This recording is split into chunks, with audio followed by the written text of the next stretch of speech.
Hello friends, இன்றைக்கி ஒரு lunch box recipe பார்த்துடலாமா? அது ஈஸியாக குயிக்காகவே செஞ்சு முடிச்சிடலாம்.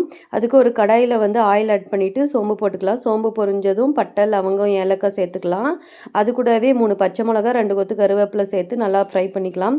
அதுக்கப்புறமா 2 வெங்காயத்தை நீல வாக்கில் கட் பண்ணி வச்சுருக்கேன், அதையும் சேர்த்துக்கலாம்.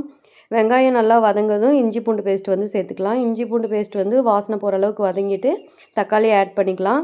தக்காளி நல்லா வதங்கி வரட்டும். தக்காளி நல்லா வதங்கி வரதுக்கு உப்பு சேர்த்துக்கலாம்.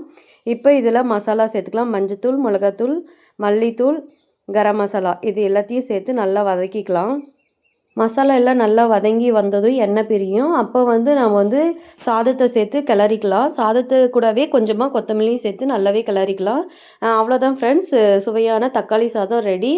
இப்போ பசங்களுக்கும் இதே மாதிரி லஞ்ச் பாக்ஸ் ரெசிபி செஞ்சு கொடுங்க. உண்மையாகவே பாக்ஸை காலி பண்ணி தான் எடுத்துகிட்டு வருவாங்க. அந்தளவுக்கு இந்த தக்காளி சாதம் டேஸ்ட்டாக இருக்கும். ஓகே ஃப்ரெண்ட்ஸ், உங்களுக்கு இந்த வீடியோ பிடிச்சிருந்தா நம்ம சேனலை லைக் பண்ணி, ஷேர் பண்ணி, சப்ஸ்கிரைப் பண்ணுங்கள். கமெண்ட் பண்ண மறக்காதீங்க. தேங்க்யூ.